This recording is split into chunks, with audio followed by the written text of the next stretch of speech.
पहलगाम नरसंहार को लेकर काफी रोष है प्रदेश भर में।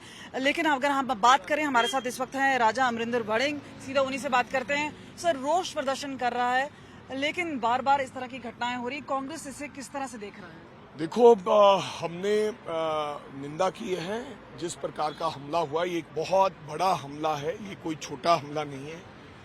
और हिंदुस्तानियों के ऊपर इस प्रकार का हमला करना जायज नहीं है। आज पूरा देश इकट्ठा है। हमारे सब लोगों की भावना है कि जब जब इस देश के ऊपर किसी प्रकार की ऐसी आंच आई है, पूरा देश इकट्ठा रहा है।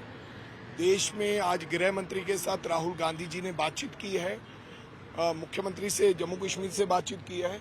उन्होंने कहा है कि जहां हमारी जरूरत पड़े हम देश के साथ हैं, देश के लोगों के साथ हैं, और स्थिति का जायजा लिया है।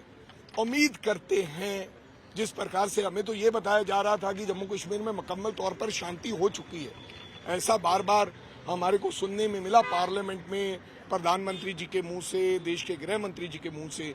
लेकिन पता नहीं था कि इस प्रकार का हमला हमारे देश पे हो जाएगा। पूरे दुनिया भर ने इसकी निंदा की है।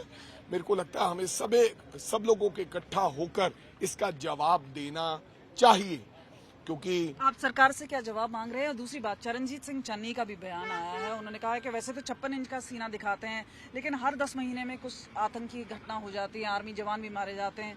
किस तरह से देखते हैं इसको? देखो, बात ये है, ये तमाम चीजों पर चर्चा तो होनी चाहिए, लेकिन ये लोकसभा में चर्चा करेंगे, उसका मंच कोई और होगा। लेकिन आज का जो मंच है, आज की जो बात है, आज की बात है कि हम सब हिंदुस्तानी हैं। हिंदुस्तान पर हमला हुआ है, और जब जब हिंदुस्तान पर हमला होगा, फिर ना हम जाति देखेंगे, ना हम धर्म देखेंगे, ना हम पार्टी देखेंगे। हमारा एक ही कर्तव्य बनता है कि सब लोग इकट्ठे कंधे से कंधा जोड़कर, सिर से सिर जोड़कर हम लड़ाई लड़े और अपने लोगों के लिए इंसाफ मांगे और देश की एकता और अखंडता का। एक आखिरी सवाल पूछना चाहेंगे, क्या आप इसका सरकार का फेलियर मानते हैं, सिक्योरिटी या इंटेलिजेंस एजेंसी? भाई, अब इसका तो सरकार का फेलियर तो रहा ही है, इसमें तो कोई कहने की बात ही नहीं।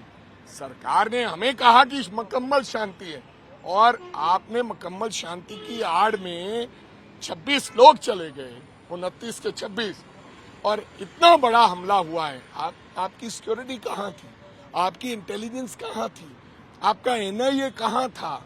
ये तमाम चीजें हैं, लेकिन मैं कहना नहीं चाहता था। आपने सवाल पूछ लिया, मैंने इसलिए कहा। मेरे को लगता है अभी 2 दिन हमें इकट्ठा होकर लड़ाई लड़ने की बात करनी चाहिए। उसके बाद ये तमाम जो मुद्दे हैं, इश्यूज हैं, इनके ऊपर सरकार से जवाब मांगना चाहिए। राजा अमरिंदर वड़िंग जो सीधा बात कर रहे थे, और खासतौर पे अब कई सवाल उठाए जा रहे हैं, खासतौर पे सुरक्षा मामले को देखकर। हमने देखा है कि किस तरह से पंजाब में कांग्रेस ने विरोध प्रदर्शन किया, और खासतौर पे एक पुतला भी फूका, आतंकवाद का पुतला बताया गया। वही चीज हमने बीजेपी की तरफ से भी देखी। लेकिन अब कहीं ना कहीं राजनीति भी पनपने लगी है, और सवालिया निशान कांग्रेस इस वक्त बीजेपी से खड़े कर रही है। कैमरा पर्सन गिरीश के साथ कमलजीत संधू, चंडीगढ़, आज तक।